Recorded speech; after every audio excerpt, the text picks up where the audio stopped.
अच्छा, बिजनेस की दुनिया में ना कभी-कभी कुछ ऐसा होता है जो सबको एकदम से चौंका देता है। कुछ कंपनियां जो सालों से एक ही जगह पर अटकी हुई सी लगती हैं, वो अचानक से जबरदस्त ग्रोथ दिखाने लगती हैं। इन्हीं को कहते हैं ट्रांसफॉर्मेशनल बिजनेस। ये वो पुरानी कंपनियां हैं जो खुद को पूरी तरह से नया बना लेती हैं। तो सोचने वाली बात है, ये जबरदस्त ग्रोथ आखिर आती कहाँ से है? क्या इसका सारा क्रेडिट हमेशा नई चमकती दमकती स्टार्टअप्स को ही मिलना चाहिए, या फिर इसका जवाब कहीं और ही छिपा है? जवाब सच कहूं तो थोड़ा हैरान करने वाला है।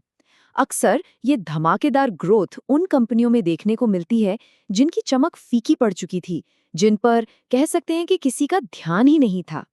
तो इस पूरे विश्लेषण में हम इन्हीं छिपे हुए दिग्गजों की कहानी को समझेंगे। हम देखेंगे कि ये कंपनियां कैसे नए दांव खेलती हैं, 3 केस स्टडीज के जरिए इस बदलाव को करीब से जानेंगे और आखिर में ये समझेंगे कि ऐसी कंपनियों पर नजर रखना इतना जरूरी क्यों है। चलिए शुरू करते हैं पहले हिस्से से, पुराने खिलाड़ी नए दांव। ये उन कंपनियों की कहानी है जो बिल्कुल सुस्त पड़ी थी, लेकिन फिर कुछ ऐसा हुआ कि वो रेस के सबसे तेज घोड़े बन गए। तो सवाल ये है कि ये बदलाव होता कैसे है। चलिए उन सिग्नल्स को समझते हैं जो हमें बताते हैं कि एक कंपनी बदलने वाली है।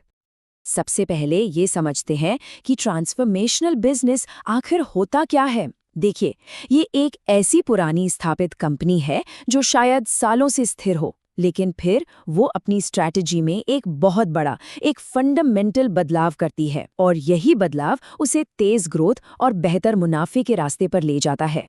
इस बदलाव को पहचानने के 4 मेन सिग्नल हैं। सबसे पहले आप देखेंगे कि सेल्स की रफ्तार अचानक बढ़ गई है। दूसरा, कंपनी की स्ट्रैटेजी में एक साफ बदलाव नजर आएगा, जैसे नए प्रोडक्ट्स लॉन्च करना। तीसरा सिग्नल है जब कंपनी सालों बाद कैपेक्स यानी नए प्लांट्स में निवेश करना शुरू कर दे। और आखिर में इन सब का नतीजा दिखता है बेहतर मुनाफे यानी बढ़ते हुए मार्जिन में। चलिए इसे एक असली उदाहरण से समझते हैं। हमारी पहली केस स्टडी है वीआईपी क्लोथिंग, जिसने हाल ही में एक जबरदस्त कमबैक किया है। कुछ समय पहले तक वीआईपी क्लोथिंग लगातार घाटे में थी। इसका रिटर्न ऑन इक्विटी नेगेटिव था और सेल्स में कोई ग्रोथ नहीं थी, बिल्कुल ठहरी हुई। लेकिन अब तस्वीर पूरी तरह बदल चुकी है। कंपनी मुनाफे में आ गई है, आरओई पॉजिटिव हो गया है और हालिया पहली तिमाही में सेल्स 30% तक बढ़ गई है। ये बदलाव आया 2 मुख्य रणनीतियों की वजह से। पहला है प्रीमियमाइजेशन, मतलब कंपनी ने सस्ते मास मार्केट प्रोडक्ट्स से अपना ध्यान हटाकर ज्यादा मार्जिन वाले प्रीमियम प्रोडक्ट्स पर लगाया। और दूसरा, उन्होंने अपने डिस्ट्रीब्यूशन नेटवर्क को पूरी तरह बदल दिया।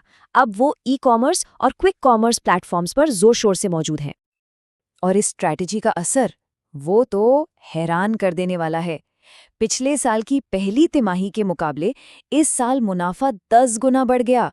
सोचिए, 20 लाख से सीधा 2 करोड़ 20 लाख। इससे बड़ा ट्रांसफॉर्मेशन का सिग्नल भला और क्या हो सकता है। अब देखते हैं हमारी दूसरी केस स्टडी, क्यूपिड लिमिटेड। यहाँ कहानी है नए मैनेजमेंट से आए एक नए विजन की, एक नई सोच की। कुछ साल पहले तक क्यूपिड सिर्फ एक B2B मॉडल पर काम करती थी, मतलब कंडोम बनाकर विदेशों में एनजीओज और सरकारों को एक्सपोर्ट करती थी। कोई ग्रोथ नहीं थी, कोई नया निवेश नहीं हो रहा था। लेकिन फिर हलवासिया ग्रुप के रूप में नया मैनेजमेंट आया और उन्होंने कंपनी का नक्शा ही बदल दिया। अब कंपनी का फोकस घरेलू बाजार की B2C यानी direct to consumer personal care segment पर है और प्रोडक्शन कैपेसिटी बढ़ाने के लिए बड़ा निवेश भी किया जा रहा है। इस बदलाव के 3 मुख्य स्तंभ हैं। पहला, उन्होंने पर्सनल केयर में एक नया B2C सेगमेंट शुरू किया। इसे सपोर्ट करने के लिए उन्होंने हाई मार्जिन वाली IVD किट्स का प्रोडक्शन बढ़ाया और इन दोनों को हकीकत बनाने के लिए उन्होंने एक नया प्लांट बनाने के लिए बड़ा कैपेक्स किया, जिससे कुल प्रोडक्शन कैपेसिटी 50% तक बढ़ जाएगी। ये बदलाव कितना बड़ा है, इसका अंदाजा इस बात से लगाया जा सकता है कि सिर्फ 2 साल पहले जिस B2C सेगमेंट का कोई वजूद ही नहीं था, आज वो कंपनी की कुल बिक्री का 15% हिस्सा बन चुका है। ये स्ट्रेटेजिक शिफ्ट का एक बिल्कुल साफ सबूत है। और अब हमारी आखिरी केस स्टडी है एक ऐसे ब्रांड की जिसने शानदार वापसी की है, टाइमेक्स ग्रुप। 2 साल पहले तक टाइमेक्स लगातार टाइटल और दूसरे ब्रांड्स के हाथों अपनी मार्केट शेयर खो रहा था। सेल्स ग्रोथ सिंगल डिजिट में थी। लेकिन फिर एक नया मैनेजमेंट आया और उन्होंने भी प्रीमियमाइजेशन की स्ट्रैटेजी अपनाई। नतीजा, हालिया तिमाही में सेल्स 55% बढ़ी और कंपनी अब आक्रामक रूप से अपनी खोई हुई जमीन वापस पा रही है। तो टाइमेक्स की जीत के पीछे भी एक डबल स्ट्रैटेजी है।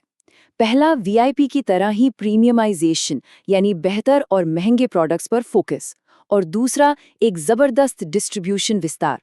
उन्होंने हर संभव channel, online, offline, exclusive stores, हर जगह अपने प्रोडक्ट्स को पहुंचाया है। ये ग्रोथ कितनी प्रभावशाली है, इसका अंदाजा इस तुलना से लगाइए।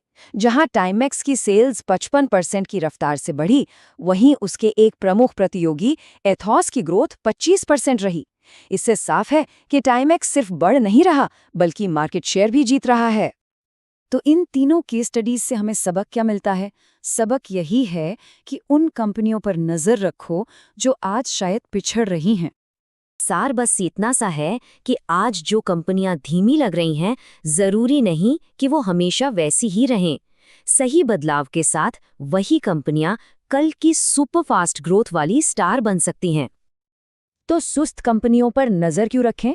क्योंकि असली मौका तभी मिलता है जब बदलाव शुरू होता है और ज्यादातर लोगों का उस पर ध्यान नहीं जाता। तो देखना क्या है? मैनेजमेंट में कोई बदलाव, नए कैपेक्स की कोई घोषणा, या फिर स्ट्रैटेजी में कोई बड़ा मोड़। तो मुख्य बात बहुत सीधी है।